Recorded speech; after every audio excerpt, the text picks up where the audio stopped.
My mind is set, my grind is set, my heart on ice is cold. My mind is set, my grind is set, my heart on ice is cold. I'm only here to even a score, whoa. My mind is set, my grind is set, my heart on ice is cold. We down right now, but did it before, whoa. See from here we going up, made the call, I shown up. Now the game is sewn up, say my name is blown up. We up, we up, we up, we up, we up, we up, we up, we up. See from here we going up, made the call, I shown up. Now the game is sewn up, say my name is blown up. We up, we up, we up, we up, we up, we up, we up, we up.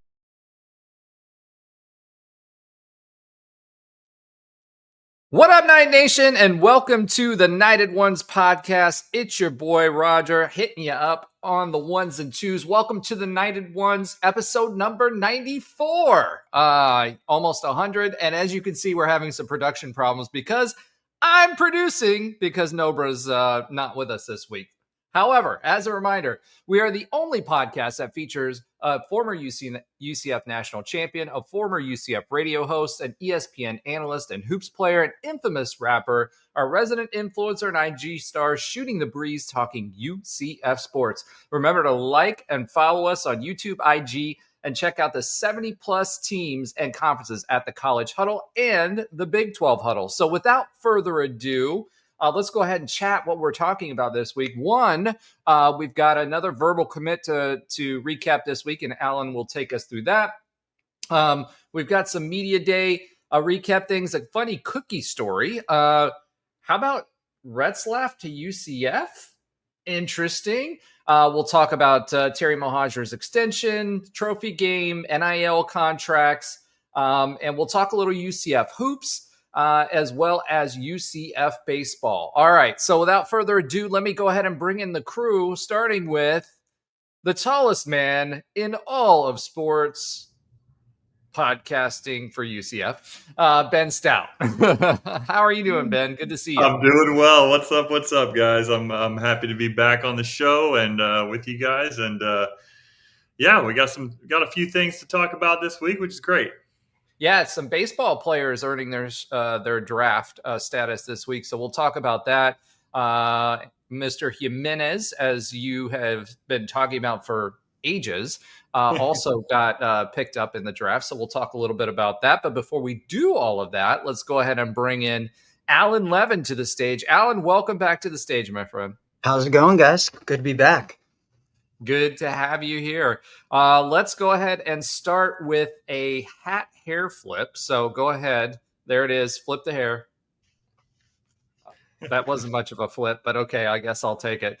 And so before I bring our last but not least, but always last, Josh Lazar to the stage, I do have to give him a quick shout out and thank you for carrying the water last week like a champ and doing a great job bringing in the media day circus to you. So without further ado, last but not least, but always last, Josh Lazar. Hello world, it's me again. And hey, it's not me alone. Isn't that wonderful? It's good to see some other faces because just this for an hour ain't cutting it for some people. I know. I was just listening. I wasn't watching. No, just kidding. yeah. And the time I needed you most.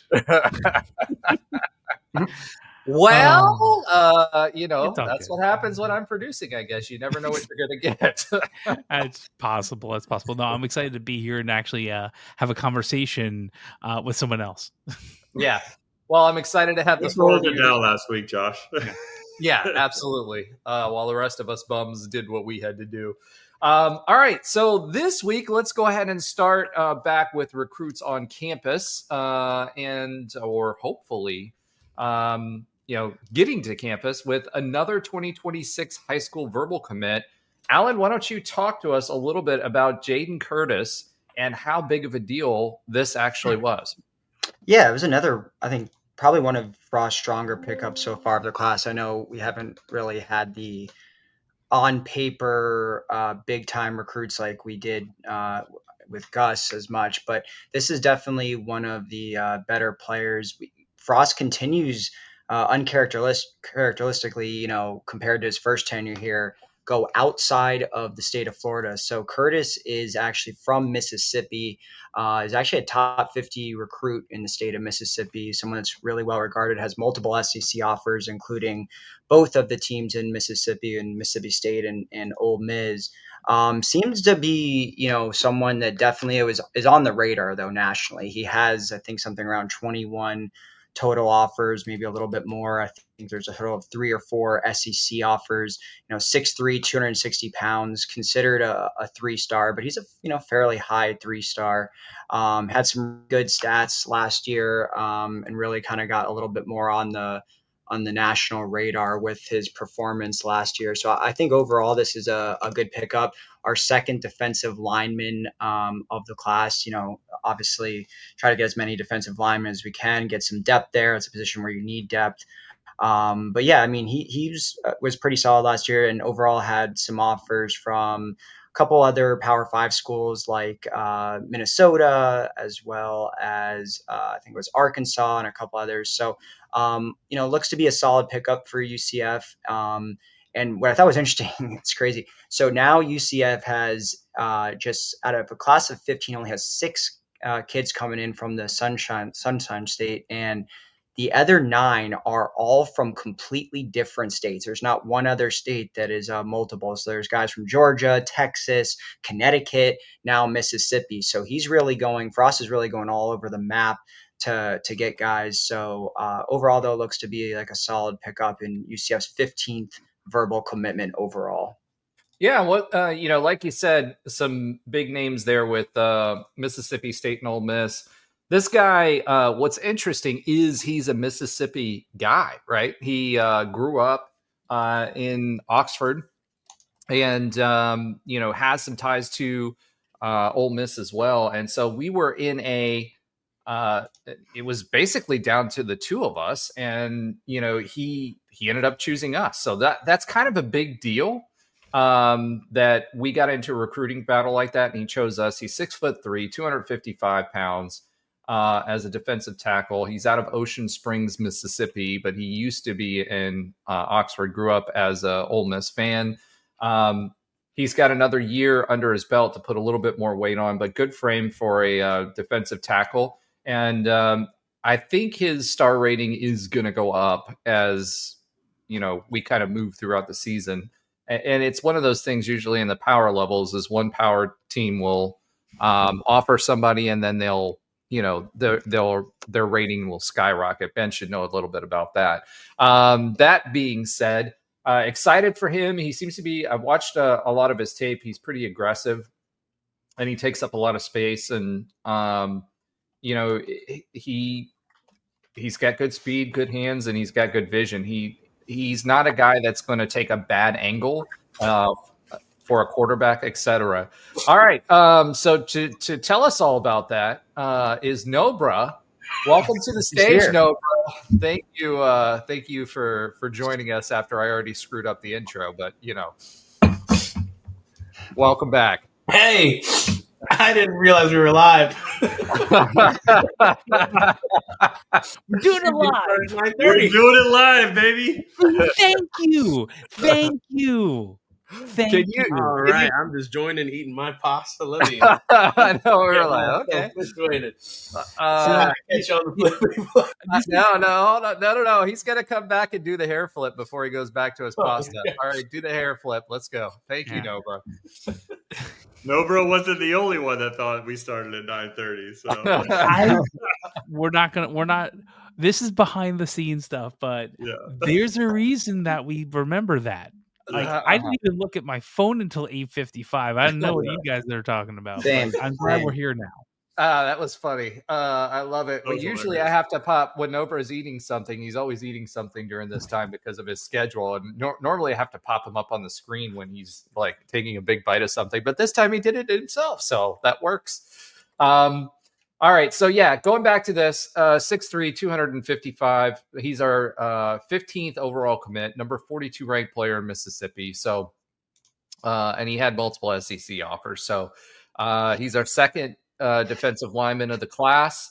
and really excited to have him on board. That was a bigger deal than what I think most people know. And so I know Josh kind of talked us through the first day of media days.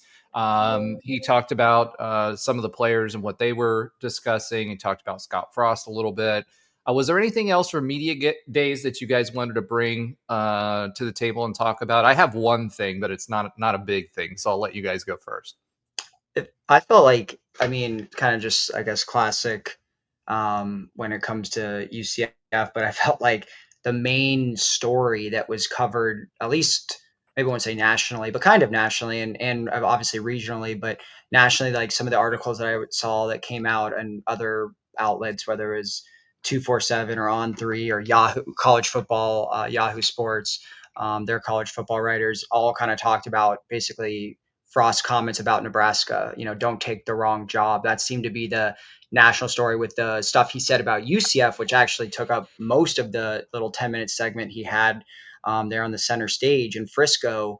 That was a footnote, what he was, talking about the team and the transition and all the, players that are, left and all the incoming players with over 60 something new faces on the team. It seemed to be like the national story was just, hey, don't take the wrong job, and some of the other comments that he had about Nebraska, which was a little frustrating, but obviously that's kind of what makes headlines and what people find interesting more so than a 4-8 UCF team last year.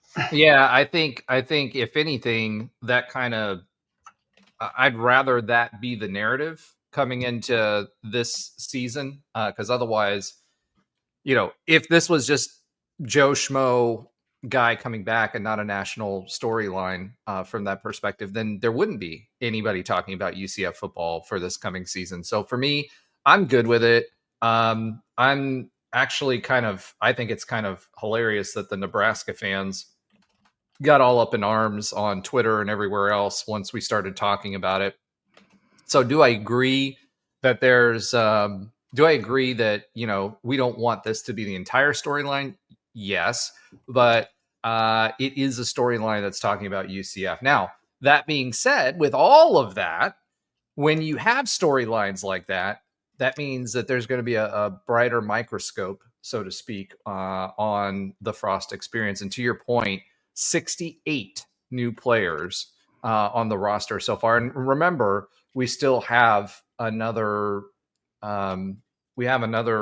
opportunity basically to bring on some new players through the transfer portal here as well. So that number could go up from 68. So it'll be real interesting to see how we put it all together. They talked about culture quite a bit.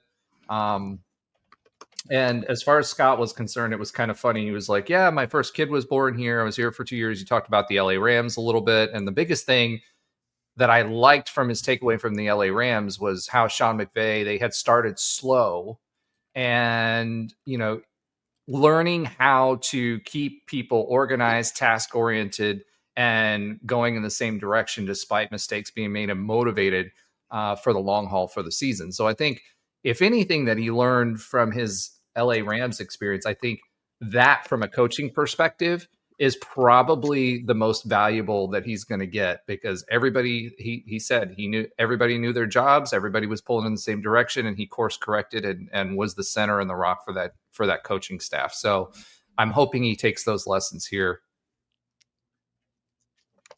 Yeah, I mean, I think one of the things that that kind of caught my eye a little bit in his interview is it was on that note, Roger. He said he one of the things he learned is to not necessarily hire your friends, hire the best people for the job. I mean, he literally said, like, last time I was in this position, I just kind of hired people I knew, not necessarily, in what he said, is the best people for the job. And then he went on to talk about Alex Grinch and how the two of them kind of clicked right away, but also, what caught his eye about Alex Grinch is the scheme that he runs, and he feels like it could be a good fit for his overall game plan. I thought that was interesting too, because, he went on to talk about how, Alex Grinch has a chip on his shoulder, right? Like, he's got something to prove, and it's not unlike, Scott Frost's, journey over the last 5 or 6 years, where he was the hottest name or one of the hottest names in college football. And then all of a sudden he had a little bit of a falling from grace and people are starting to doubt him. And I thought that was while relatively obvious, but still hearing it from Scott Frost's perspective was kind of a fresh thing to hear from him. I thought was interesting. And then on top of that, I think when anyone would ask him about his players, not necessarily a specific player in particular, but just about his relationship with the players, as you said, Roger, like kind of the culture that he's trying to start to build and all that. Like it seemed like that, and I know he was probably just happy to receive a UCF question instead of a Nebraska question, but by the same token, like those types of questions seem to really, you could see him light up a little bit. I mean, I think he is one of those ultimate player coaches, and I think his favorite part about being a head coach is truly the authentic relationships that he develops with the players, and you can kind of see those little glimmers as you watch an interview like that from Scott Frost. Well, what's funny is, I don't know if you remember, but when he first got to UCF, his first press conference, Yeah. right? Somebody, I think it was Bianchi, or somebody asked him, like, basically, why take the UCF job? And like, you're going from Oregon to UCF, and in the very first press conference, I think that chip on your shoulder kind of mentality. And as you mentioned with Grinch, he was at Washington State, was a rising star there, went to USC. He was at USC, didn't really do well there, and Right. lost his job. And now he's on that same story. So if the leaders of the offense and the leader of the defense are motivated for that reason, I think that hopefully that will translate to the players catching on faster and being able to get into the systems faster, because they're going to be highly motivated, both of them. Scott's been dragged through the mud for a while, rightfully so, in some in some reasons. Heck, we even did that first while he was at Nebraska for a few reasons. And Grinch was the same way, right? Grinch had a lot of people singing his praises, and then all of a sudden he had his fall from grace at USC, and his first big time job as a head coach, and so now he has to earn that back. And I think that's the American story anyway. We always love someone who comes back. We'll love someone who beats the odds, etc. And so I'm hoping that takes that into there as well. The only other thing that I had from the media day was actually from one of my favorite coaches, Mike Gundy. He reminds me a lot of the Pirate, if you know who I'm talking about, in some of the things he says. And so he was at media days, and he was talking about one of the meetings that they had in Orlando, the Big 12 meetings that they had in Orlando. And he said Scott Frost was sitting there, and he was like side-eyeing him, and he was looking at Scott, and he had cut there was this big cookie. It was like this big and like this thick. So he cuts it a slice off and starts eating the slice. Then he cuts another slice off and starts eating the next slice. And then the final slice, he eats that cookie too. And he's like, I've never seen a head coach do something like that. He's like, just be like the rest of us and just eat the whole thing. Don't kid yourself. And I think we've all done that once or twice, but it just shows the human interactions that the coaches have at these things. So I thought that was pretty funny.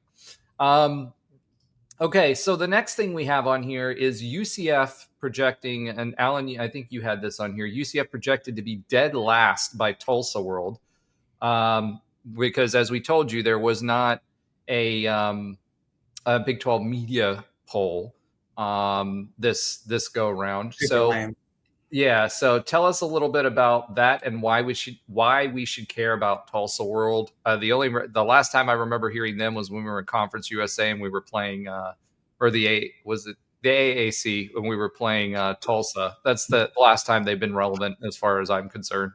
Yeah, it wasn't so much that it was Tulsa World, right? So let me clarify. So Tulsa World kind of just, because the Big 12 wasn't doing their Big 12 media rankings, Tulsa World took it upon themselves to go actually out to those writers from the different schools within the Big 12. So it's not just like the opinion of like Tulsa World employees. It's actually, could be whoever's normally in the media poll, Kansas State writers, Kansas writers, all that. They actually, contacted all of them and put together their own Big 12 media poll because the Big 12 didn't do it this year. So they just happened to actually, make an effort and go do something and grab, people that are always watching the Big 12 and are covering the Big 12. So I think it's actually a fairly legitimate poll because it's what we'd normally look at, same writers, same outlets. But yeah, UCF was not super surprisingly projected last. I'll talk about this in my segment, but that doesn't quite jive with what the S&P rankings are saying. So,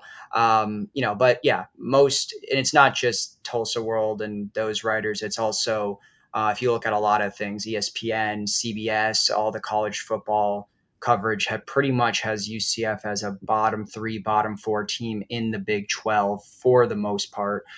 So not super surprising, but I kind of always say I think UCF does a little better under the radar, not with a ton of expectations. And, after going 4-8 and like you said, Roger, bringing in 68 new players, I don't think it's a massive surprise that people are, kind of counting us out.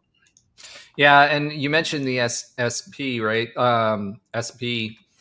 Bill Connolly did his projections and he brought out his projections and he said on his stats that he was looking at, we were 61st or projecting for 61st in SP plus.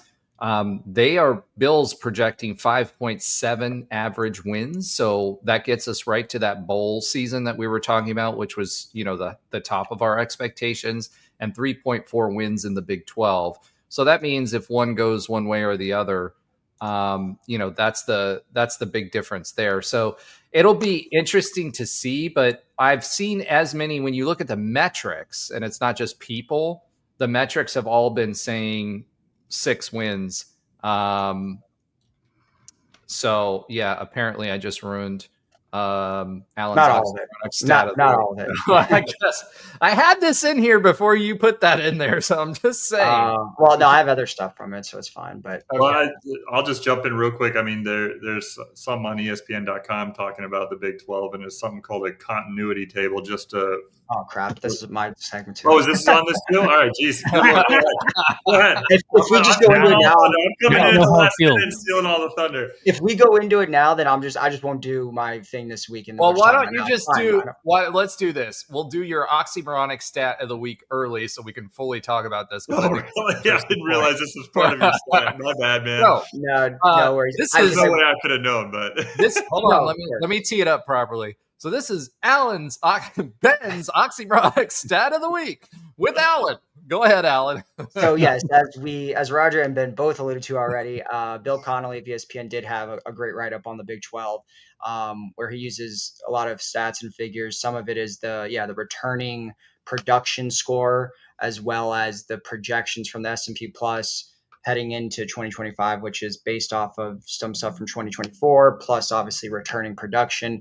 But UCF has just 47% of its returning production from last year, which is dead last or least amount in the conference, with only 47% of its offensive production returning and 48% of its defensive production returning. All in all, UCF's returning players from last year's roster account for just 46 total starts from last year. So for context, Arizona State, which has the most returning production in the Big 12, has 221 total starts returning by the players that are coming back. So that's 4 times the amount compared to UCF. However, UCF is in the top half of the conference at number 7 when you count both players from last year's team and then incoming transfers. Overall account for 86 starts between the both of them. So there definitely is some experience on the team. I mean, they're number 7 in a 16-person conference there. So obviously those are new players for UCF, and we'll have to gel with the system and all that. But there is definitely experience of guys that have started on their previous stops. And then, as kind of Ben and Roger said, I had in here that According to SP projections, we are actually projected to go 6-6 with 3 conference wins. So they have us at 5.7 wins. So I rounded up. So with our offense being 52nd in the country as a projection, and the defense being 62nd. So really right in the middle of the pack, which would actually be a lot higher than most, outlets, that are just doing their own projections, not really off of numbers. Just a general opinion, has us more so in the bottom part of the country and definitely at the bottom of the Big 12. But if we end up being 6-6 and making a bowl win, we'll be somewhere around the middle of the pack. And, by most accounts would be a success when you compare. That would be 2 more wins than last year's team produced. Well, I mean, we talked about this a few times, right? So number one, the first 2 games in, right? We've got those. I think North Carolina's winnable too for a lot of different reasons. At home. Yeah. Not just because it's at home, but because I think Bill Belichick's probably going to be in worse shape than we are as far as getting his system installed. And he had a bunch of roster turnover as well.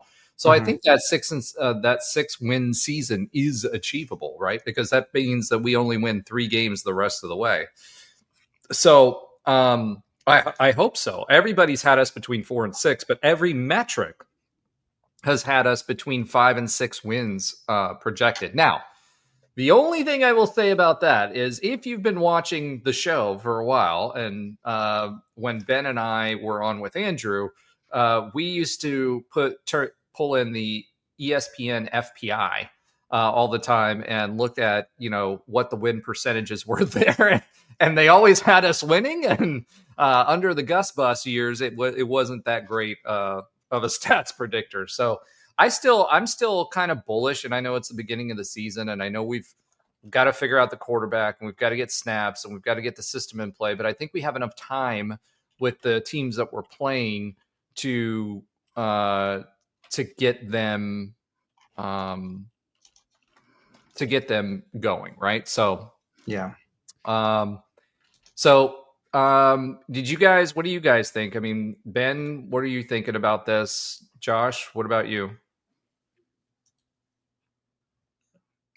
All right. No. Well, I wanted to give Josh. I think both of us. No, it's all I good. started with Ben, so that usually means you go first. Because remember, Josh is last, but not least, but always last.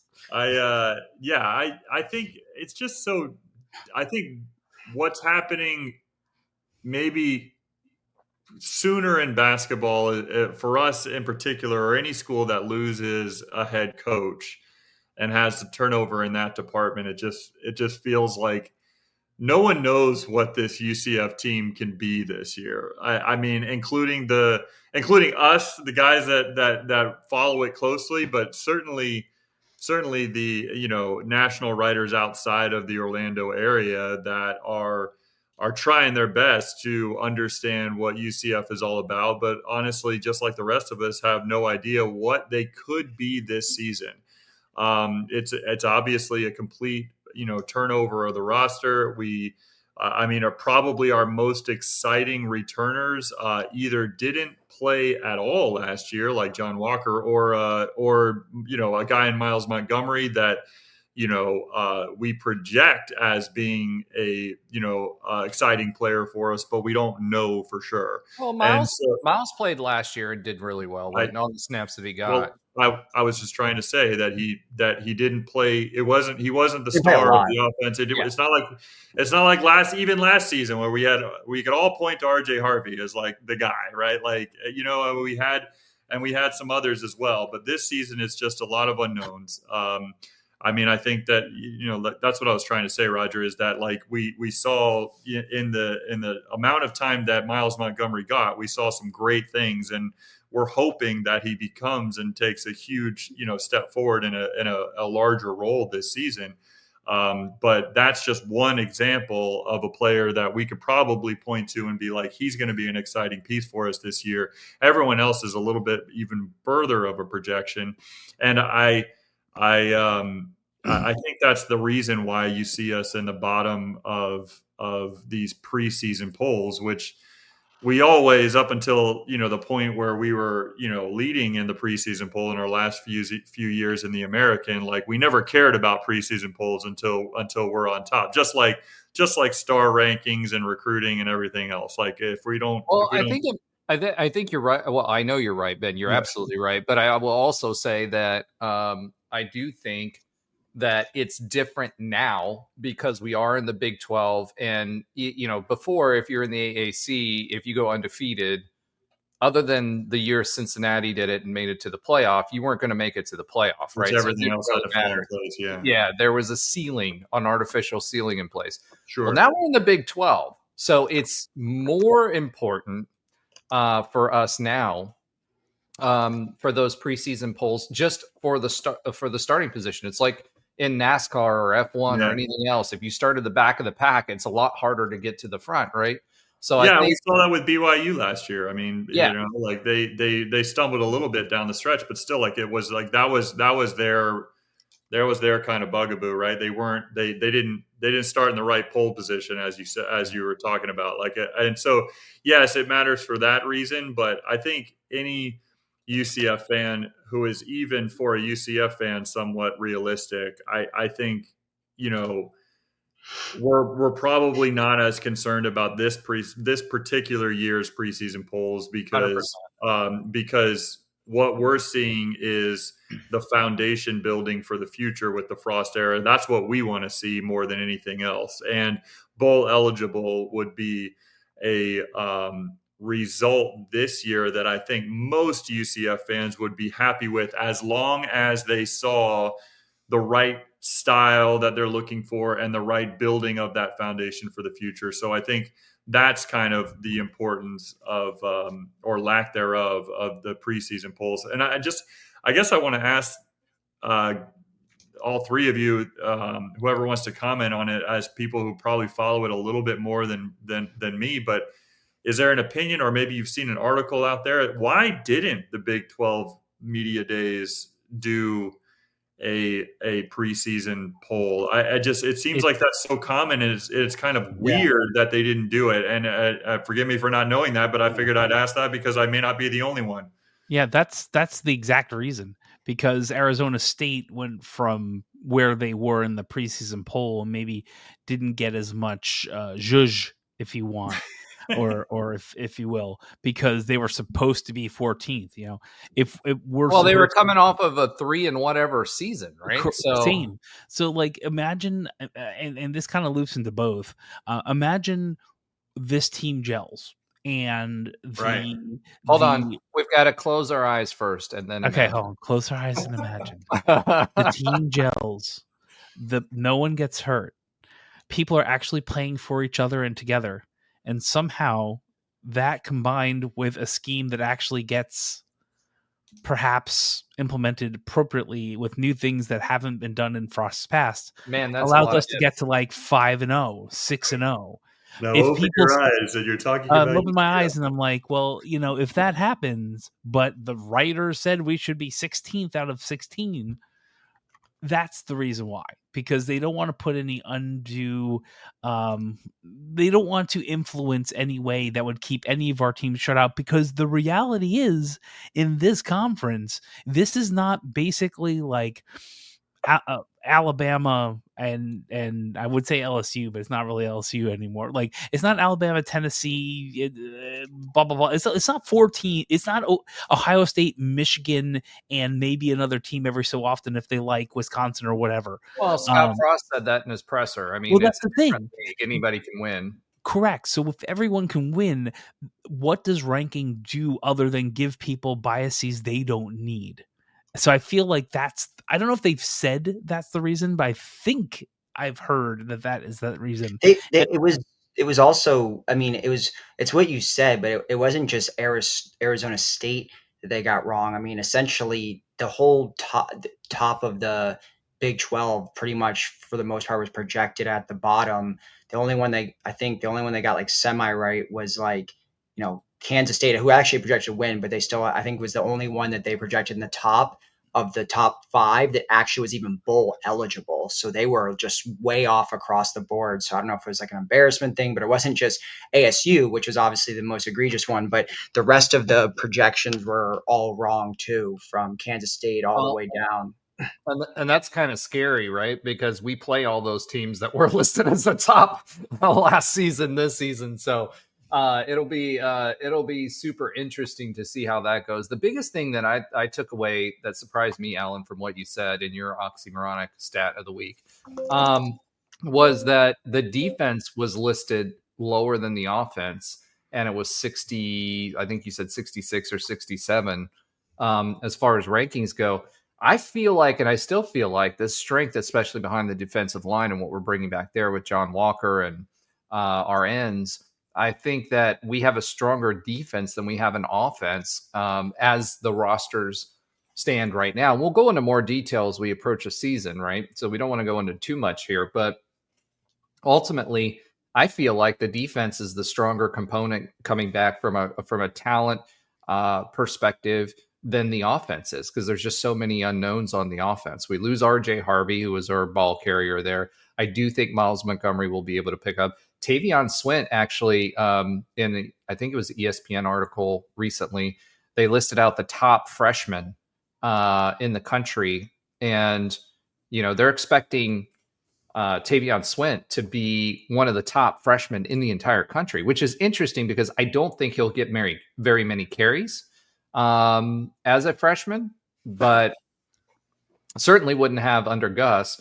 But, I think that running back is stacked. We've got a few good QBs that we don't know what they're going to be. And speaking of QBs, there is the possibility that there was an article that came out that said Mr. Retzlaff, who was leaving BYU, has the possibility of and is considering UCF as a destination. Do I think he's going to come here? No, but he may be he's obviously a little tarnished based on what we talked about a couple of weeks ago. As far as his legal troubles that were dropped, right? Mm-hmm. So do I want him here? Personally, no. I don't think you need a guy like that around the program. I think we build with what we have. But what do you guys think about bringing someone like him into the mix as far as QB is concerned? Yeah, I feel like no. I mean, we already have a 3-man, quarterback race, and we have some young guys on the team. I mean, I feel like that's more of a move if, kind of like what the KJ move was supposed to be last year. It's something that was supposedly get you over the top. You have a bona fide starter who obviously had a really, really strong season last year for a BYU team that was at the top of the conference and started out the year 9-0, I think, or 10-0, whatever it was. So for a team like this, even if he didn't have the legal trouble or the reputation that he now has, I don't know if it's the right move for this type of team in a rebuilding year. And I'm not sure. I mean, he's probably at this point trying to looking for a spot anywhere that will maybe take him, given what happened. But given what did happen and the spot that UCF is in, I just don't think it's necessary. And I don't think we want a guy like that on a team that's trying to now build chemistry and, have good feelings and things like that, for a guy that just got accused of something extremely serious and horrible. I don't think we want that type of attention. And I think the last thing you said is probably the most important. It's the continuity and the team building, right? It's not like Frost is getting fired next year, right? He has 2, 3, maybe 3, 4 years. It isn't like we have these overreaching expectations this year. And maybe he is the baller that he is going to be. I just don't feel like if it happens, it happens. And there might be something else we don't know, but the fit is what has been going on this summer. It's why all these things are happening. I feel like that is more important right now than a potential quick fix. I might be wrong. We might see him, but I feel like let me be clear. That doesn't mean if he ends up coming onto our team that we're just throwing everything out the window. There might be a very, very good reason for that. I just feel like the process, trust the process. And I don't think bringing someone in like 6 weeks before the first game is really trusting the process from a QB perspective. Nobody's getting all the reps yet either, so it really doesn't matter from that perspective. True. I think the biggest thing for me is just that, he was a big name last year because of BYU, but BYU had a strong running game and a really good defense, and that's really what put them over the top. Retzlaff, if you look at his from statistical categories, he's in the bottom half of the Big 12 in QBR, et cetera. So I think he's overhyped based on what was around him. He has good wheels. He had made some good decisions, but I think he's overhyped, and I just don't see value in bringing someone like that. But you still entertain it. I mean, for the very least, for the value from a media perspective and people talking about you still want to entertain something like that. But to me, no, I would not want him on this team. Ben?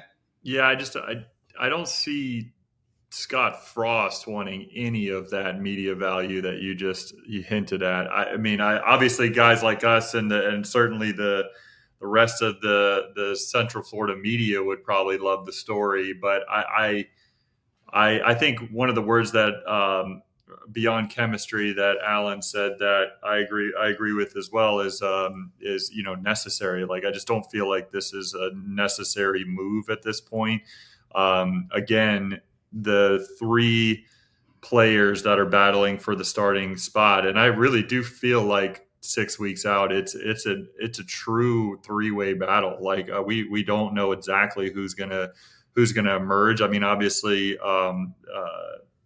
we all have kind of our favorites or the guys that we think are going to wind up ahead. But I do feel like it is a three-way battle, and I don't know if you necessarily need to bring a guy like Razlev in there to even disrupt that QB competition and any rapport that those three have built with the team that's out there right now. So I don't see it as necessary. That's the word that I kind of keep clinging to. And if it happens, it happens. I mean, we're kind of getting used to players coming in at the last minute or in and out at the last minute for that matter.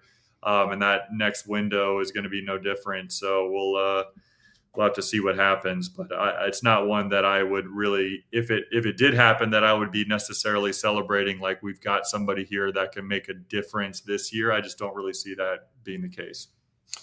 Okay. Going back to, speaking a little bit more about stats, since we've kind of been talking about that in off-season stats, Sporting News came out with an article that said Scott Frost is ranked as the 15th best coach in the league and 68th overall in college football. So, again, to me, this is just conjecture. Nobody knows what Scott Frost is going to do, and I'm okay. I'm okay with them doing that because he does have a lot of things stacked against him, right? Number one, roster turnover with 68 new faces that he's having to deal with. Two, he's having to install a new system with those new faces that have not been in anything similar. Three, he's got an open QB battle going into the offseason or going into the season. And four, everybody's got a bad taste in their mouth from what he's done at Nebraska. Do I think he's the 15th best coach in the league and 68th overall in college football? No, I don't think he's that low. I think there's more people that are on the hot seat than Scott Frost right now. So I don't think that's a fair, how should I say this? That's a fair assessment.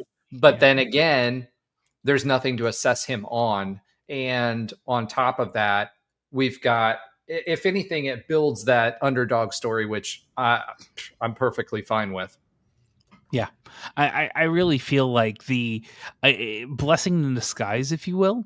I think that this, if you want bulletin board material, you have it. Not one writer thinks you're going to do anything. Putting the chips on the shoulder for a UCF team is usually a good thing. If Trey was here, he could probably tell you more about that very directly. And I know he has in previous podcasts, but that chip on the shoulder thing can be real. And I hope we take that and leverage it, because do I think we're the 16th best team in this conference? No. But none of us know where this is going to go. Let's just be real. We just don't. There's too much up in the air. Mm-hmm. Alan, did you have anything to add to that? No, I agree. I mean, it's there's so much unknown with the roster, the amount of turnover, the brand new coaching staff, and it's like you said, Roger. I mean, yeah, there's definitely a sour taste in people's mouth because of his tenure at Nebraska. He had 15 total wins in nearly 5 years, and a lot of other things that seemed to happen off the field. So, but it seems like he's on the redemption path. Obviously, being under championship organization and the Rams and McVay and obviously really wanting to be here and getting that second chance. Obviously, the motivation factor I think is very, very high. So no, I don't think he's the 15th best coach, but at the end of the day, it's kind of like he's starting over and he's unproven again, despite him having a very successful 2-year stint at UCF. I mean, the big knock on him is like when you look at the overall record over the course of 7 years with Nebraska and UCF combined, it's not good.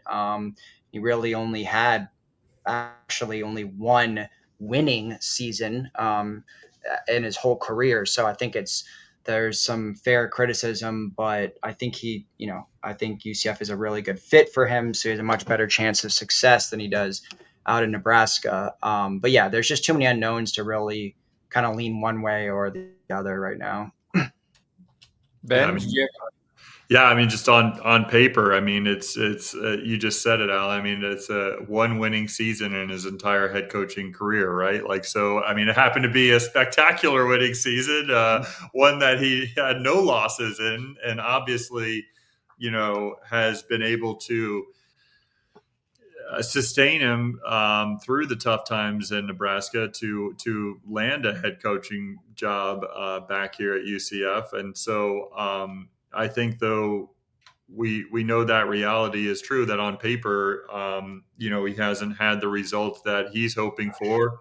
And outside of 2017, what UCF fans are hoping for the future. And so I think this is the one place where he's got the runway to build, towards that again. And when I say that, I don't necessarily mean undefeated, but I mean a success on a national scale. Again, and I think that we're willing to, give him that runway to do it. And it's kind of like what I do like, and we've been talking about it since Scott Frost was hired again here on this podcast and individually or whatever. We've been talking about how it kind of does feel good to be that kind of little engine that could again, that kind of like, everybody's doubting us and kind of having that mentality of possibly coming out of nowhere, even though we are in a power conference again. Whereas, what he built starting in 2017 and was continued on with Heupel going undefeated the next year, is we weren't surprising anybody anymore. So why not us? Why not now is kind of fun to have back in the mindset. Yeah, I think the biggest thing you said there was build, right? So that's the thing, and we just I think most UCF fans understand that, but the national media is going to take their shots while they can. All right. Speaking about the leadership for UCF athletics, let's talk a little bit about Terry Mohajir. Timo looks like he's getting an extension through 2029 to be our AD. He's been named for several different openings that he was vying for. South Carolina was one. Kansas was another. Several others. What do you guys think about this? Like we've had, I don't know, he got here in 2022, 2021, I think, right? So we've had 6 years of Timo. So, his major accomplishments getting us into the Big 12, but he didn't really do that. That momentum was kind of built, but he did shepherd us to the Big 12. But he also, his other major accomplishment was obviously getting us the $90 million to build the tower. And if you haven't been by campus lately, they're making a lot of progress. And when you see it, you really understand what the scale of this expansion is going to be now that, a lot of the metal structure is up and some concrete has been poured and all of that other stuff. So that's a big win for him. Other than that, the big knock on him has been the performance of the teams since they've gone into the Big 12. Other than, the Olympic sports teams that we've talked about, even our volleyball team with Todd Dagenet leaving, didn't do as well as they historically have. So how much of that is his leadership? How much of that is transitioning to a tougher conference with a higher level of budgets and people? Because one thing people forget, I brought this up a couple weeks ago. When we were in the AAC, we were the top budget in the AAC as far as sports was concerned. That's no longer the case. So 3 questions for you. Is it Timo's leadership, Terry Mohajir's leadership? Do you think the juice is worth the squeeze to extend him to 29? And would you rather go to the open market for another AD or stick with Terry Mohajir for a few more years? So we're in 2025. 2029 is looming. What do you guys think? I think the more that I think of it, the more there's a you don't know what you got till it's gone type of thing here. Oh, boy. I will say this. There are things that I have not liked in the past. The 2-for-1s with UF, the ideology of maybe we're not at the same level.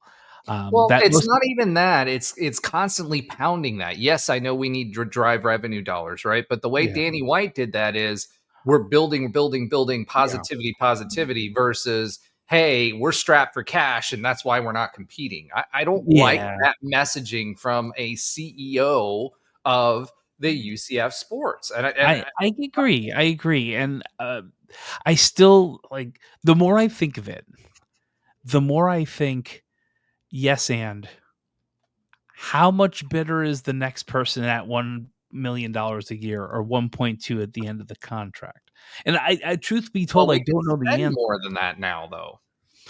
We can, but would we? And there's this, to me, there's a lot of these different interesting aspects, the NIL and 20 million a year, the where we are at and getting full funding, having to pay more people in different ways. And there's just to me, there's a lot of pieces on that chessboard.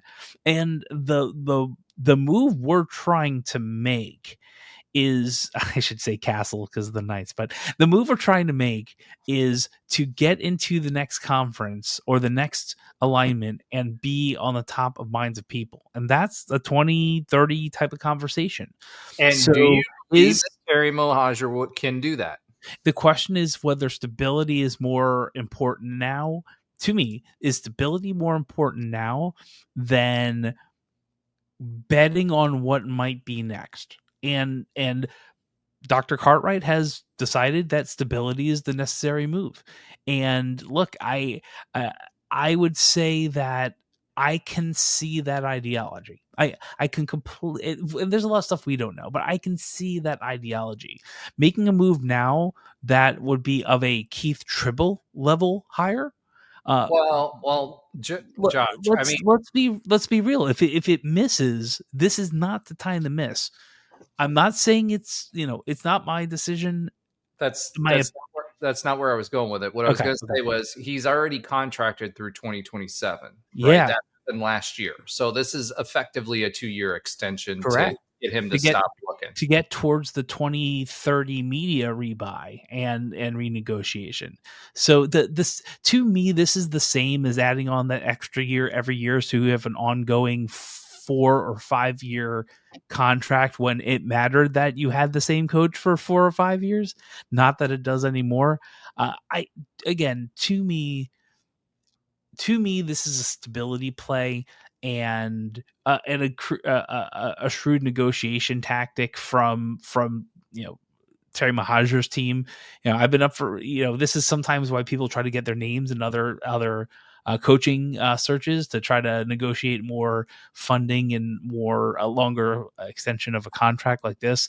I feel like the overall play is stability until the next immediate move, which might make the next realignment jump.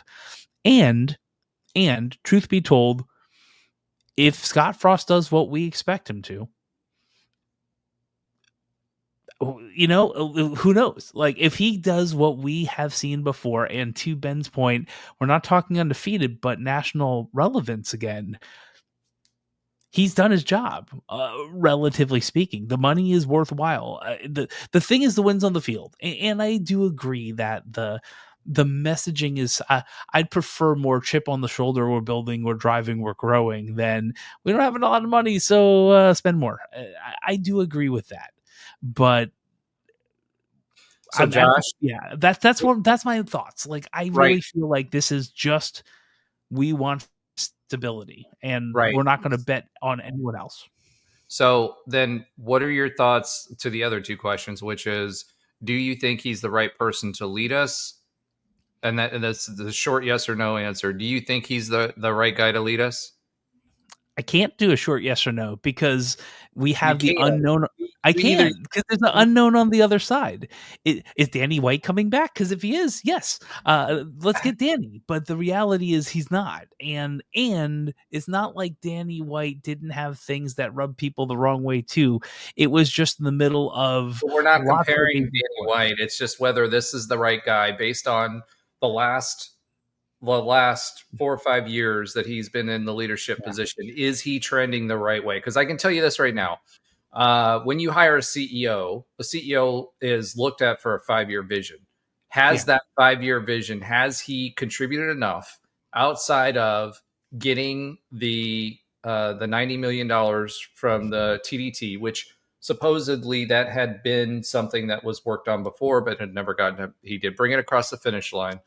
So, outside of that, has he done enough, especially when it comes to his decisions, his coaching decisions, et cetera? Yes or no? Is he the right person to lead us into the future? Or would this be the time to look, because that still gives you some time to figure that out before you get to that next? I'll answer with 2 things. 1, Dr. Cartwright thinks so. 2, if you're a CEO, bringing in money is almost, and it's not a small organization, but bringing in money is really, really, really, really, really, really, really big. So I would say, yeah. Okay. That's what I say. That's Josh's opinion. Alan, what do you think? TMO, yes or no? Ooh, that's a good slogan.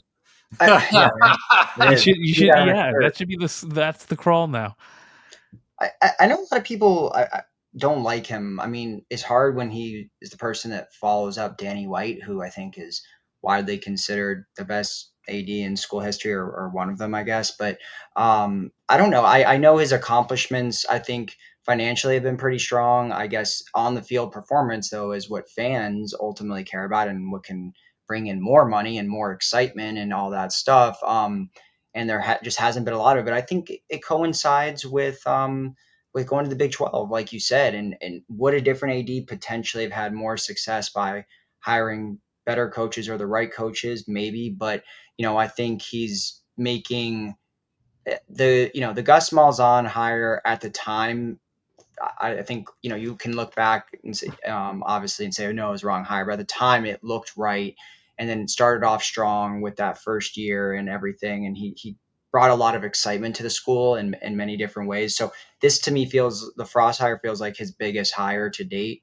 And obviously, he wasn't the person that brought in Johnny Dawkins and all this. So there's a lot of things there. So I still, as much as he's been here for quite some time, like half a decade, I still think the jury's still out on him. I think there's a lot to prove with this, if he nails this Frost hire and maybe some other future ones. So I'm okay. And I agree with Josh, though. I like the consistency factor. I mean, how many ADs and head coaches have we had for football and, just in general over the years, where I think there is something to stability and consistency. And it's not like he's not getting interviews at other places, whether it was Maryland or, Kansas and all that. So he's, not like someone that nobody wants, or, that, we're bidding against. He's getting interviews, but he's not landing the jobs.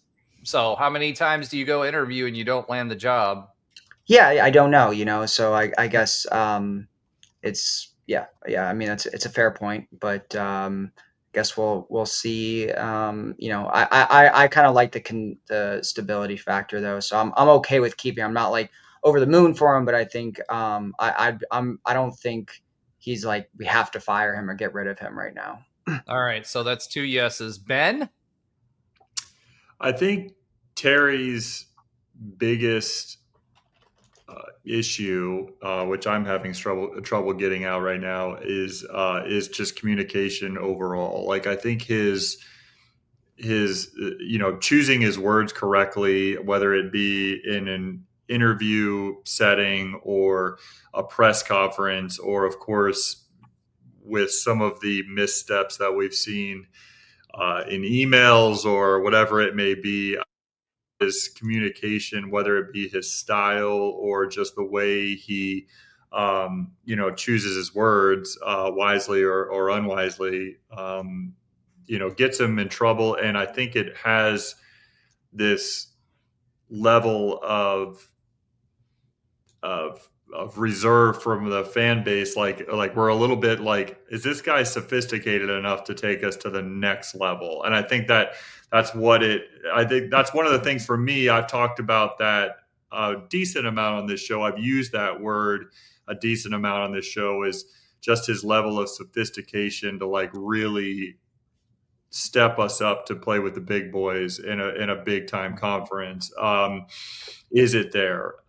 Is he buttoned up enough? And what's interesting about this contract, I guess, and maybe you already said this, Roger, and I just didn't catch it, but it seems like they're just basically exercising something that's been in his contract for since the beginning. They basically had a 2-year extension, like option, I guess, that the school that was built in his contract from the very beginning, that the school is now exercising for these final 2 years. They're committing to 4, whereas before they were adding 2 at a time. So it is a little bit of a step up, and it's different. Right?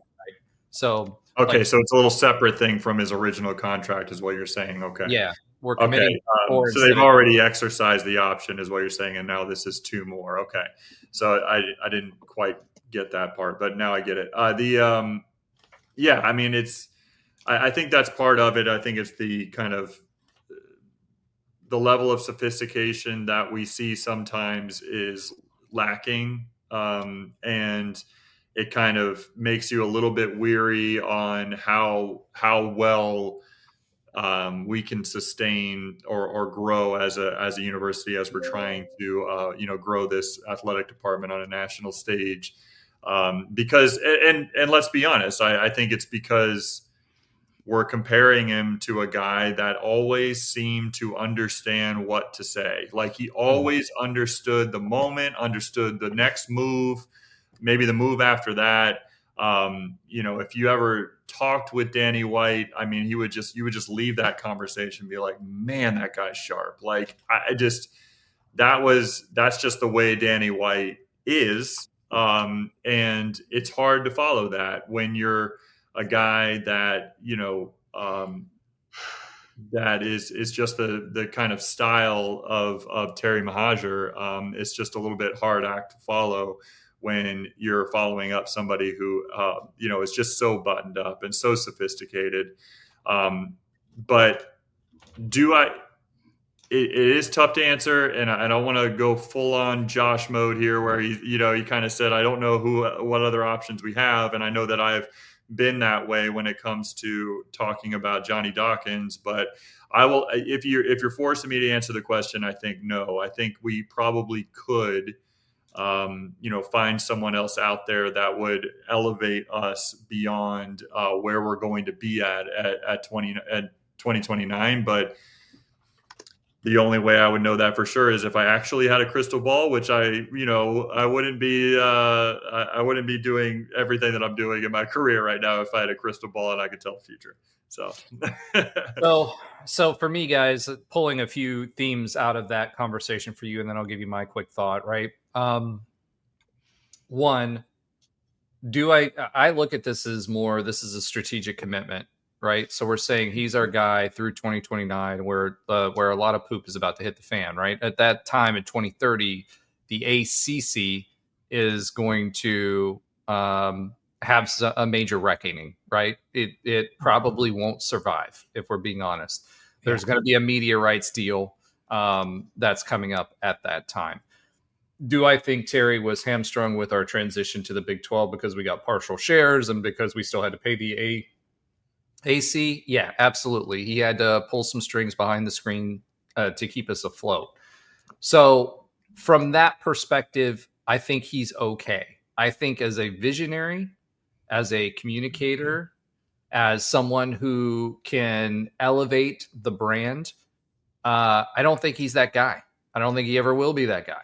And the other part of it too, we hired him at the time that we did because he was a former committee member, and he didn't help us at all with the committee, right?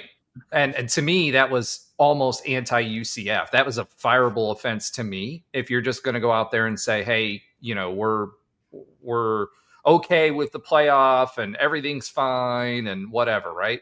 We've spent this entire 20 minutes talking about Scott Frost and having a chip on our shoulder and all that other stuff, right? That's not this guy.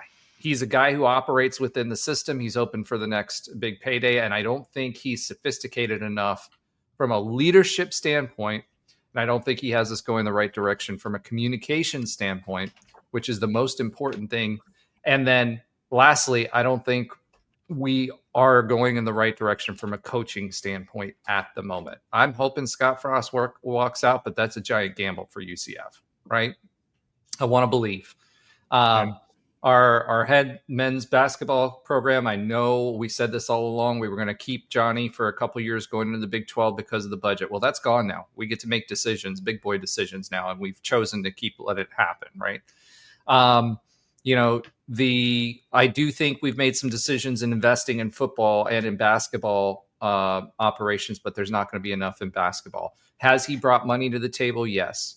Would the TDT be attainable for us without Terry Mohajir? Yes. I don't think he was instrumental to that. Do I think he put together a presentation? Yeah. Did he, work the room before we got to the TDT? Yeah. But I think any other AD could do that too. And UCF was already talking about it a few times. So to your question, Ben, do I think he's the hire for our future that's going to take us to the next level? No, I don't. I don't think that's Terry Mohajir. I think it's good enough, and stability is one thing, but sometimes when you're kind of, mediocre, mediocre isn't enough, because we're going to be in another battle in 5 years to keep UCF relevant and in the dollar. So for me, short answer, no. Eric Edwards brought up some comments too, talks about some of the decisions, the communication about the football tickets. That strategy was terrible. It pissed off a lot of people. The whole thing about the rollout of the basketball program, that's terrible. Being able to articulate a vision other than we need more money, that's been terrible. I don't see any leadership from Terry Mohajir that gives me the confidence in him. And I don't mean to sound like I'm bagging the guy. I'm just saying, and it has nothing to do with Danny White. We've had other visionary ADs. Heck, even Steve Sloan, who got fired from here for doing some unsavory things with some money. We wouldn't have an on-campus stadium, and we wouldn't have had George O'Leary if it wasn't for Steve Sloan, right? So there's been other visionary people that are there. And I'm looking for a visionary leader as a CEO, because his whole job is vision. You have a CFO, and you have those other people to take care of the finances. Vision, image, and face of the franchise. And Terry Mohajir, in my opinion, he's not completely terrible, but he doesn't represent us well and is not the guy to take us in the future. So that's how I feel about that. And I'm going to drop my mic and get off my soapbox, because I know I sound terrible, but that's how I look at it. Well, one of the things I was going to say, go ahead. I was going to do it one more time to make it a third.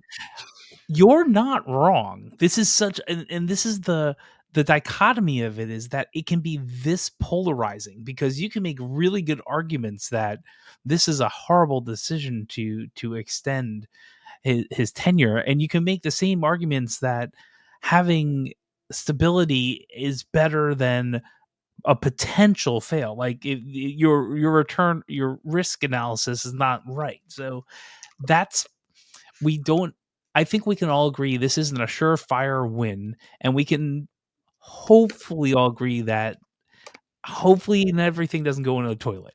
I don't know. Hope is not a strategy, Josh. Yeah, it is. was just gonna say the last thing I was gonna say was the timing is interesting because if he's already signed a 2-year extension, which you just informed me of, and this is a 2-year extension beyond that, it's like, why wouldn't you give him one more year to see what he could do with a full media share in the Big 12 that we're getting this year, and see, just see how he manages that, right? Like if the one thing that is kind of his thing is money and management of money and getting more money, like why not give a little bit of time while we're receiving the full share, to see how things change or build or whatever word you want to put in there to kind of like understand what our future looks like under his tenure, and before you give him another 2 years. I don't know. The timing of it is a little bit odd, but I guess it is what it is. We'll have to see how he goes forward with with this full media share, and hopefully we see some good things. Yeah, so we got three yeses based on stability and one no if we were going to do an informal poll, and that's me, right? I'm the no. I said no. Oh, you said no too? Yeah, you weren't listening. I said no. Okay, yeah. Well, I heard you say the stability thing and stuff, so I assumed you were going that way. Okay, so we're 2-2. All right, so the top half of your screen says no to TMO, and the bottom half says yes, but begrudgingly. So, it's an interesting thing. It's an interesting move for UCF because I think it kind of locks them in. The only other reason that I would do that as a CEO is if he had a really good offer and he told you he was going to leave, and it sweetens the pot for us to get a little more dough, kind of like a la Gus, for us. That would be the only thing from a buyout perspective. But for me, I don't think this is the best move for UCF. I understand the stability aspect, especially in the middle of a large project. But we had him under contract for 2 years anyway. So unless it was because, hey, he had a real contract that he could go get, and we needed someone to shepherd this stadium expansion project, then okay, I get it from there. But we'll never know because we're not in President Cartwright's office. But I do not think that Terry Mohajir is the guy for us to get us beyond where we are today. All right. Another quick informal poll here. What do you guys think about the proposed trophy game with Houston for the space game, which if we did that would effectively lock them into our schedule? What do you guys think about doing a trophy game with Houston, and are you okay with them being on our schedule every year as a permanent game?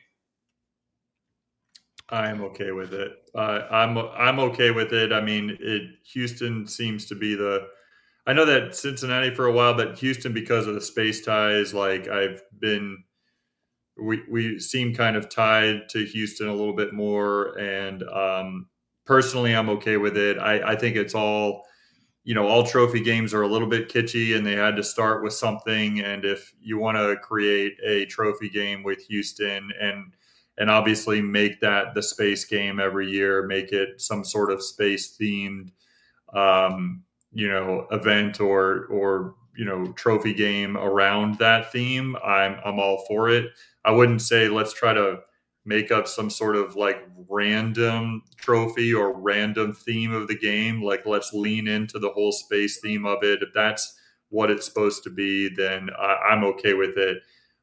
Because honestly, it's it is what it is. They all have to start somewhere. And Houston's been in our conference for a while, are a conference mate for a while. We haven't necessarily had like amazing battles with them on the football field like we have for a few years with Cincinnati. But if we want to make it a trophy game and play them every year, that's fine by me. All right. So if you say yes, then I'll add this caveat. Bob Diaco has to design it, because now we actually have a reason. That's the thing. It's like I don't want to do a useless thing like that. Yeah, we have to have an actual countdown clock like he had on his now because it's space themed. I mean, now it makes sense. Back then, yeah, you're right. The countdown clock would actually finally make sense. Yeah. I'm with you. Yeah, we're there. This has got to happen now. All right, Josh, what do you think? Houston, yes or no? Why not? I mean, what'll listen? I think most fans who've been around for a while would want a game with the cows every year, but that's just not happening because they schedule stupidly sometimes. I wouldn't mind having something every year with Cincinnati because I think the best, you have to lose to the best, right? Yes, they're almost an over in that entire graphic. If you don't know what that graphic I love is, the update of that graphic every time. We gotta probably post that sometime.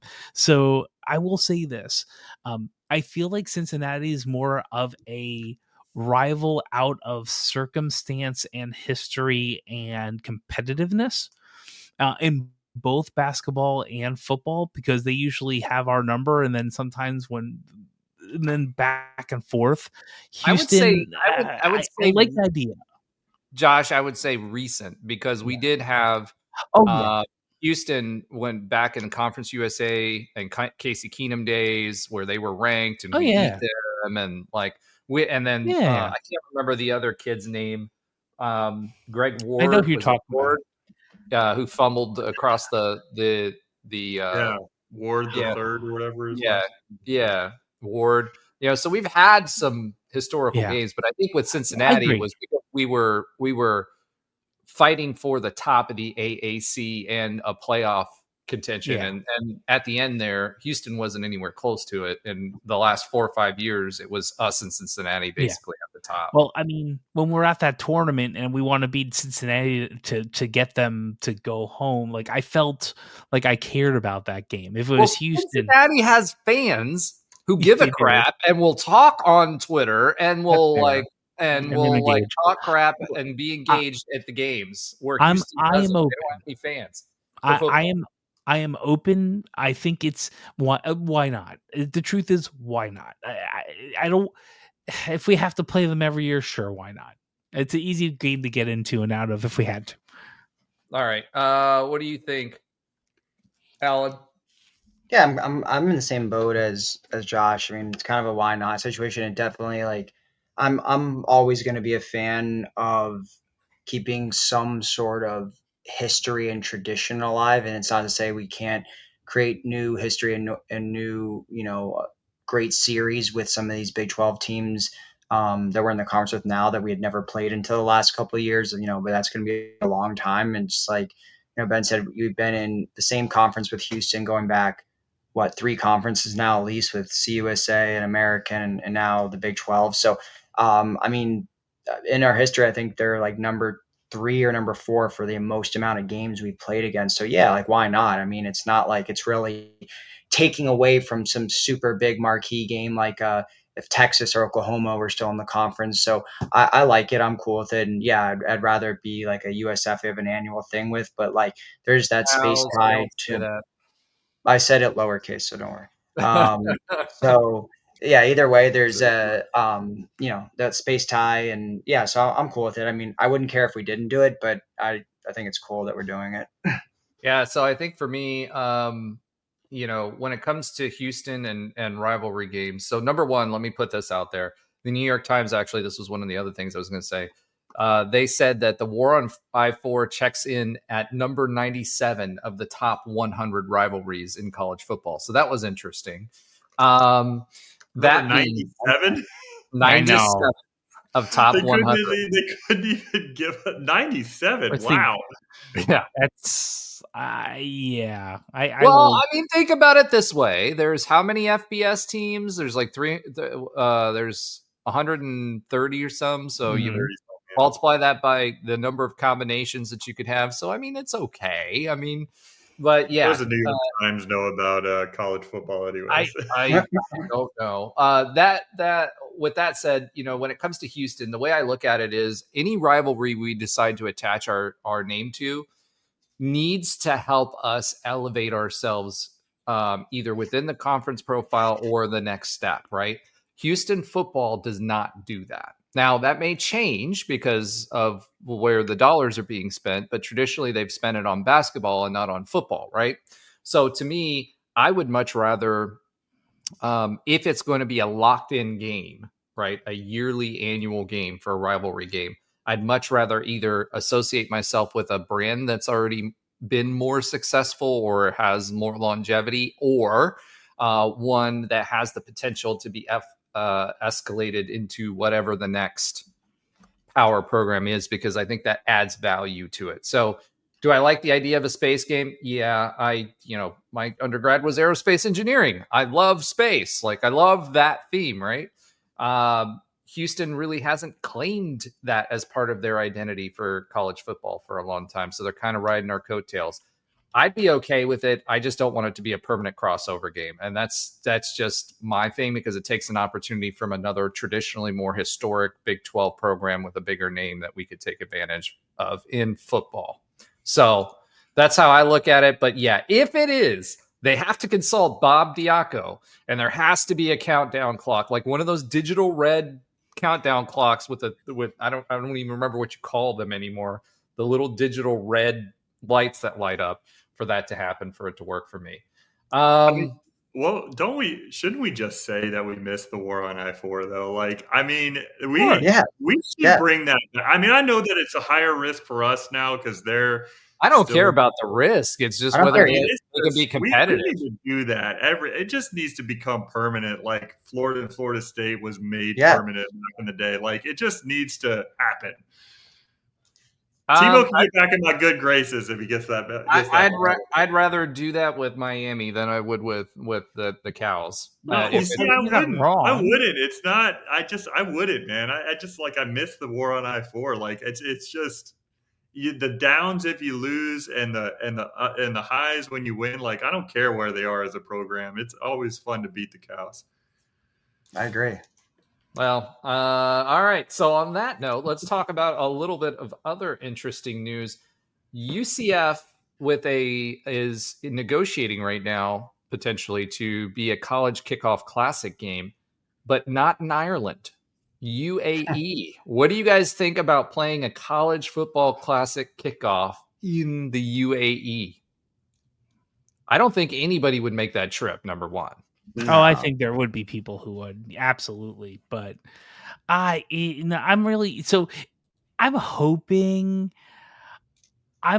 it's actually Mexico City and we're all getting our stars aligned, because there was a hint of having college football games in Mexico or City specifically, or Mexico. I'm pretty sure it was Mexico City. So that would be great, because I think a ton of people would go to that. I think a ton of people from the U.S. and in Mexico would go for that. They love having football games there. It's always pretty packed when it's an NFL game. UAE, I get it. They're probably trying to do the same thing that everyone else is doing, getting the college football games there, and then hopefully getting the NFL games there. You know, how the London games, Germany, and all that. I don't know, man. I that's a no for me, dog. I don't know if there's enough money. I don't know if there's enough money. Well, there is going to be enough money, and they'll probably build an indoor stadium with air conditioning, right? But like, there will be enough money from the UAE side. Remember, it won't be the problem, right? No, not their money. Are we willing to? No, we won't be there. It won't be us. It'll be the locals, who want to go to an American college football game. That will, half the side will have UCF colors on, and the other half will have whoever the opponent would be. But I feel like, from a fan experience perspective, I don't think there's very many people that would go. UAE is cool, and their whole claim to fame, they're trying to diversify their own money, and they're trying to become like a sports mecca. So they bought into soccer, and they bought into golf and a bunch of other stuff. So I see what they're trying to do. For me, I wouldn't go. I mean, it'd be kind of cool to be, all right, we're the first ones to do it. That would be kind of cool. But I don't think anybody would go unless you're a mega booster. Yeah, I definitely wouldn't be going, but I just looked up the time difference, and I don't know what Dude, time. a plane ride for you for that long, you'd have to have You have one seat, I've been two to seats.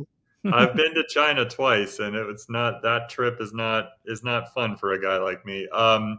But yeah, but just going, going as is out of the question for me. I'm more curious of like what time the game would be on in the U.S. and there, considering it's an 8-hour time difference. It's just a little bit strange there, but it obviously would be probably in the super early morning, just like a lot of the other games are for the NFL London games and stuff like that. But yeah, it's I don't know if I'm down for that. The only reason I would go is because I've heard that folks there, when their Lamborghinis need an oil change, they just park them on the side of the road. So if I could pick one up and Yeah, ship it back, get rid I of mean, it. that might make it worth it. I'm just saying, I could be like the redneck tow truck crew, like picking up Lamborghinis on the side of the road. I'd be down for that. So it's a big no for me, dog, too. But it will probably pay a lot, so UCF should do it if it pays enough. Okay. Last thing I kind of want to talk about this before we move on to a little UCF baseball. Is and actually, you know what? I'll save this for next week because it's NIL related, and we're already an hour and 25 in, and we need to keep it under 2. So let me talk about this real quick. One thing to keep your eye on for UCF hoops is, and this is for women's basketball. One of the top and the number one, I think, forward recruit in the entire country for women's basketball is Missy Odom. And there's been some talk about her because she hasn't been on campus yet, but there's been some talk about her coming to us. And now she's whittled it down to her top 9. And UCF is in her top 9 with all the major basketball brands. The only advantage we have is that Walter Pitts, who's on the UCF coaching staff, is her godfather. So there may be an opportunity to bring her in and maybe build around her. The only problem is in the NIL era is a lot of the women's basketball players now are starting to make some decent money. And I don't know if we have enough money to spend on players like that. So something to keep an eye on, but we definitely are in the mix for her. And she's planning a visit soon.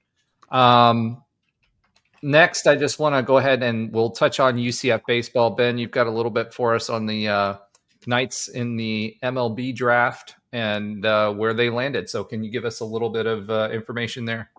Yeah, absolutely. I mean, we actually had the MLB draft started early last night, and the first 3 rounds were last night, and the later rounds continued today. And so, actually, our very own Antonio Jimenez was drafted in the 3rd round by the New York Mets, and so it's a pretty high draft pick. I haven't looked at all of our top draft picks in UCF history to know where that ranks, but 3rd round is pretty special. And you've heard me say on this podcast, certainly in the group chat of the TK1 group chat, I've been talking about Jimenez all year as being a big league shortstop, and so I'm excited to see him get his opportunity. I'll certainly miss him in a UCF uniform, but his 1 year at UCF, I definitely saw a lot of great flashes, and clearly the scouts in the MLB saw the same thing. So he goes 3rd round to the Mets.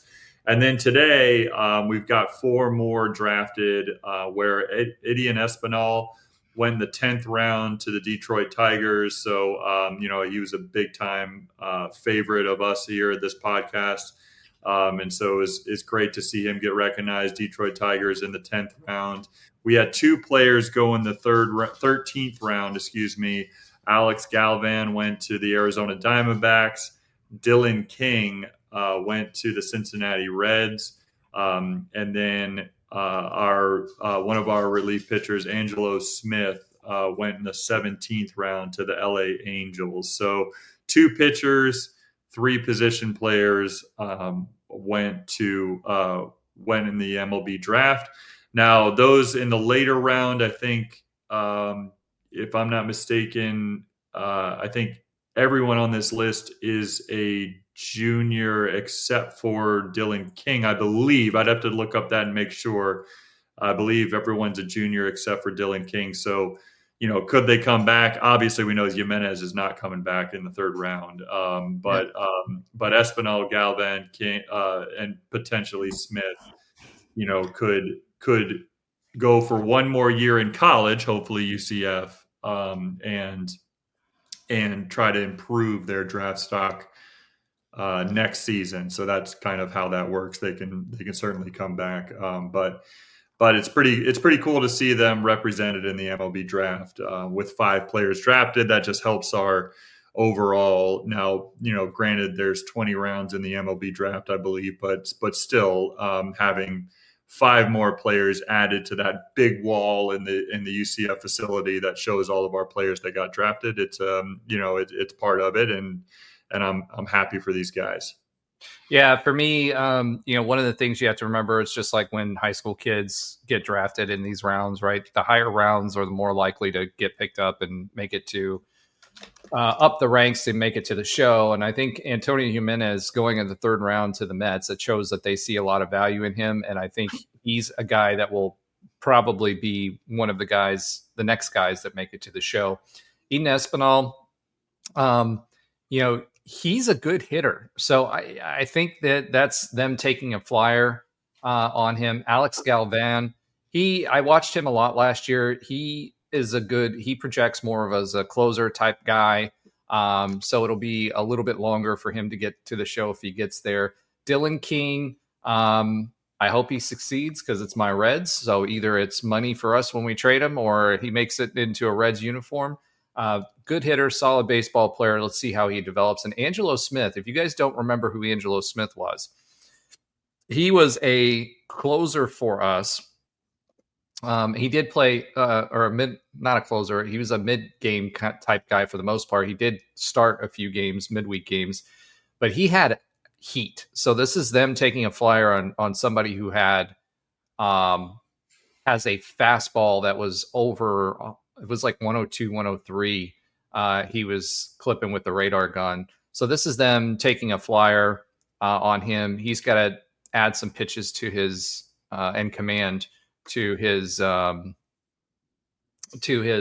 arsenal. But so of all of those guys, I think Jimenez definitely will probably make the show. I think Espy has a shot at it, and I'm hoping Dylan moves up. Obviously, I hope all of them make it, right? But I think those are the 3 that probably have the best opportunity to do so.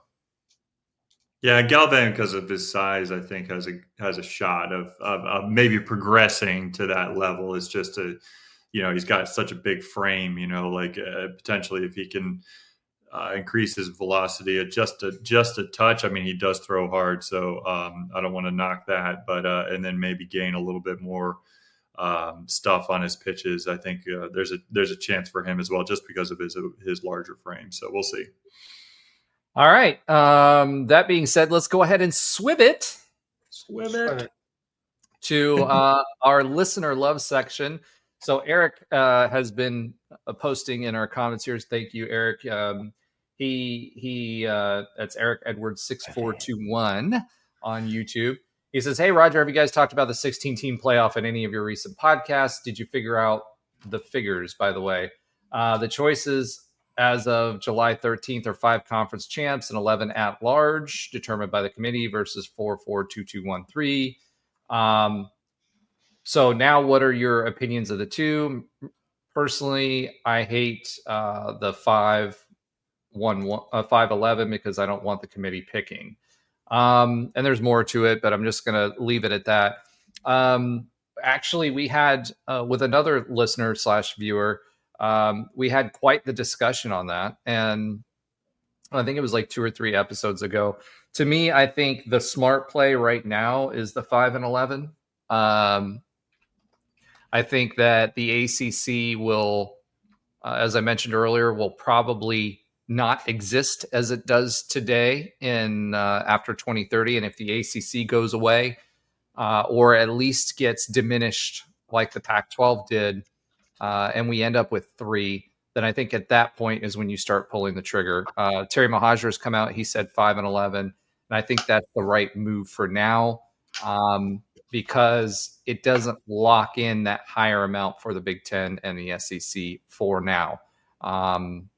And I think that the ACC will not be on the table. As I'd also mentioned, one of the things that has been going through the governance for the autonomy conferences is the fact that they're changing the weighting of the voting with the autonomy conferences. And the goal with that is not all 4 autonomy conferences have to approve something to move forward. They only need 3 out of 4. So that, again, to me is a nod to say, hey, ACC, you may not be around the next go round. And if FSU leaves, as they've talked about, Clemson leaves, as they've talked about, sure, Miami gets a landing spot somewhere. The ACC, I think, gets demoted effectively and gets ripped apart for North Carolina State and North Carolina and those other teams. And I think once those 5 leave, the ACC essentially, Tobacco Road no longer owns the ACC. I think they realize that they don't get to have their own insulated world over there. And I do think we're going to go to 3 conferences at the next go round. So I think for us, best move is stick 5-11 and then stick the landing then. Yeah, I'd agree with that. Yeah. Oh, go ahead, Josh. I didn't think you were I was going to say, part of me wants to get guarantees, but the reality is, as long as we get a fair shake on the committee level, which we're not. But if can we get a fair enough shake where we can get 2 people in most of the time? And is the question. And if the answer is yes, then great. It's better. If we have 3 teams that really just dominate, I'd rather have that than just have to hope we get that last one in for the one. So I will say that it's probably the best move for now. Not too happy about it, but this loops all the way back to if there's only 3 autonomy conferences, do we have the person at the helm to make sure we're still a part of that? But anyway, I think this is the right move. Let's get to 16. We want to see more football, and you can't even go I have to go to my finals. No, you're professional athletes at this point. All right. Let's give a quick shout out to some of our new folks that have joined the show. So shout out to David Ray. Again, I can't shout all of you out, only those that don't hide your usernames on what you follow. And so shout out to David Ray, new sub. Shout out to Sam O'Hay Fritz, Armchair Olympian, and NBA Night Boy. Shout out to all of you. Again, if you'll do us a favor, subscribe, like, share, follow on all of our channels. That helps us grow and helps us get out to more people. Love some of these names. Armchair Olympian, that's definitely me right now. And oh, hey, Fritz, for sure. And then you can't go wrong with NBA Night Boy. So thank you all for... Hysterical, by the way. Shout out to him. He's so funny. I've reposted him so many times on Instagram. Like, he just, like last year, the memes he put out after UCF would lose games were just great. So I got to shout out him. All right. Well, shout out to all of them. And, tell your friends, we do this for you, and love it when you participate in the show like Eric has, and comment on the videos as well. All right. Next, let's go ahead and swiv it once again. Swiv it? To Josh's end of show here, because he's got 2 segments here. He's got Josh's sometimes funny fact of the week. Josh, take it away. Always be closing. So, hey, let me do a one quick side fact. Who knows what NBA actually stands for in that context? In his screen name, or just National in Basketball? That's an allusion to something. So, do you know what that stands for? Anyone? I thought it was basketball as well. I don't know. Right. more than likely, because it's Never Broke Again. That's a hip hop reference, I'm assuming. And if it's NBA Nightboy, if I'm wrong, at me online, and I'll take that back. Let's get back to the UCF stuff. That is sometimes funny. And I'm hoping you got last week's, which maybe was in the show notes or not. This is a really easy one, I think, and something I like 99% of the people don't know. You might not know this, but UCF has a bicentennial time capsule on campus right now. When will that time capsule be opened? Well, if it's bicentennial, like the year, or are we talking about the number of years? You can give me the year. You can give me the year. You don't need to give me the exact date. I'm going to say 2076. Okay. Alan's looking it up, so that's good. No, I have no. I'm not even guessing. No, I know. Yeah, just joshing. Ben? 20. I'll just Price is Right it and go 20. No, I'll go 65. No, 2065. I don't know. Okay. Well, the bicentennial was 1976, which is why I went with 100 years. But what do you think, Josh? I know. Alan, you got one? 24. 24. So you say it's already been opened. So according to the Central Florida Future, a time capsule is buried on December 1st, 1976, and is set to be open December 1st, 2026. So next year.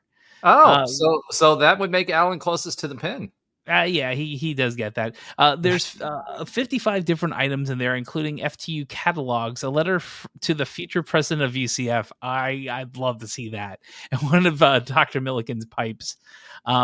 It was honored as President Charles Milliken's 10th year as university president. It's in front of Milliken Hall and sealed with the chemical argon and cemented for protection. So yeah, that'll be probably big news, or big enough UCF local, and for their pleasure, right? Yeah. This article that you found this in, did it say who contributed to the time capsule? Like, did it list the names of people or students or faculty or whatever? No, it didn't. That's all we got. What you hear is what you get. That's all I saw in that article. I'm just curious. I'm pretty sure my grandmother worked for UCF during that time, so it was just an interesting. I'm just wondering. That'd be pretty cool. How tall was she, Ben? Oh, my grandmother? I don't know. She was probably like 5'7", 5'8". Okay, pretty tall. That's still tall, especially during that time. Yeah. Yeah, this is a really cool. It was I will say this article is from nicholsonstudentmedia.com, and it's a really it's an older, I don't say older, it's like a 4-year-old article, but this is great stuff. I think I might be running out of things from it, so I might have to find some more stuff. But we're getting close to sports season, so I can actually have interesting facts about sports teams. So sports ball. All right, let's go ahead and swiv it yet again to, since Alan was a little early with his which was our fault. Premature reporting. It's okay. It was great. Premature reporting. I think there's a drug for that now, Alan. Yeah. I don't know. But let's talk about the quick update on other UCF sports that Alan does not watch. Yeah, that maybe gets Gold Chew. Hey, softball yet again signs a transfer this week. Actually, there's 2. Which is amazing. And we've actually had 3 softball transfers for the last 3 weeks. Callista Birkenstock. All right, let's pause there. I really hope that she's like some sort of like relationship to Birkenstock. I listen. You chopped me right off at the like maybe relation. Come on, but I saw that and I'm like, that's. I will say, Callista, you have a heck of a name. That's a phenomenal name. That is Callista Birkenstock. Callista Birkenstock. That's a phenomenal name. She's an outer fielder, and of course she's phenomenal because she's a native New Yorker. Wow. Alan got so mad he just left. This is how little he cares about the other UCF sports. Is he funny. just leaves mid-show. That's funny. So yeah, she's a native New Yorker, rising sophomore from Florida Gulf Coast University. She had a good amount of at-bats last year, but she was a frequent pinch runner and stole 23 bases last year, which would have been number 1 on UCF's team if she did that here. The transfer number 4 on the year is from Tennessee State. Catcher infielder Onika Spencer. She's joining for her senior campaign. She's been like OVV in the all OVV teams and OVC. So the Valley Conference. She's a slugger. Yeah. She looks like grown woman energy. Like, it's wonderful. And I will tell you, both of them have said the same thing, and I don't think this is staged. Like, every single transfer is talking about how good our coaching staff is, how real they are with them, giving them very specific things they want to work on. So I don't think one time, it's the 4th time in 3 weeks. It's what it is. So, and it's wonderful. I love hearing that, because it means that the team is putting in good work. The coaches are putting in good work, and hopefully we have a pretty good season. We'll see what happens. So here goes. Men's soccer, definitely a sport that Alan doesn't watch to the point where he'll just jump off the show. They added 7 new people, and they are from across the world. Costa Rica, from where they grew up. Let's say that, because some of them transferred like to Virginia Tech and other local in the States. But we're talking Costa Rica, Liberia, Kenya, France, England, and then we go back to the U.S. with Alabama and Indiana, the states thereof. And to save time, because we're getting tight, and I apologize in advance if I butcher any of your names. We have Mateus De Jesus, Finn Callaway, and we're going reverse order from Indiana back all the way to Costa Rica. Finn Callaway, Jem Hewlett, Malik Thea, Ken Muendo, Abraham Monsi, and Marcelo Lacayo. It's like we got like an entire team almost. Like, you have a starting 11.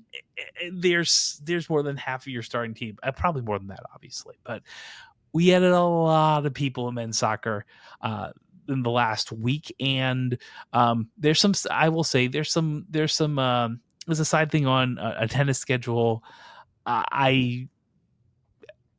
There's a new tennis schedule you can look at in UCFnights.com. There you go. I said something about it. Oh, Ben. Wow, Ben. Come on, man. So I will say this: you did a pretty good job with those, Josh.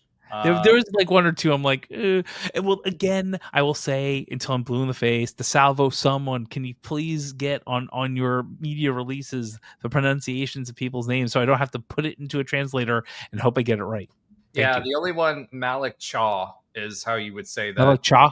Yeah, Chaw. Okay, thank you. Just like Chiem. Really good. Yeah, like Chiem.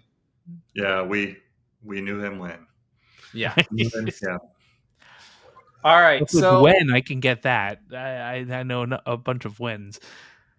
So the good news is Ben will, as part of our preview and march to the season, we will start doing some more specific football specific team related stuff. And Ben will finally give us his basketball assessment for the new team. Oh yeah. I mean, who knows? We don't know if we have a finalized roster yet. So yeah, I know. Do we have 5 people on the roster yet? I mean, hold on to suspense.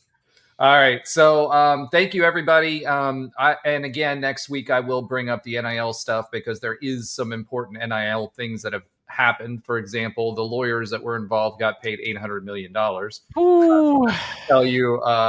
That should tell you how much money is out there on that. The fact that Scott Frost made some comments on the front-loaded NIL contracts that he's battling against now.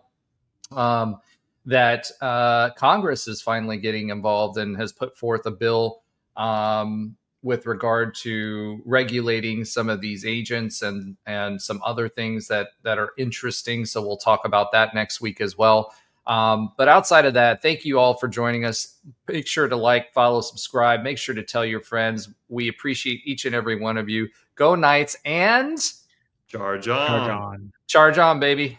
Yeah, so I'm telling you, John Walker, 55 from Kissimmee, is going to tear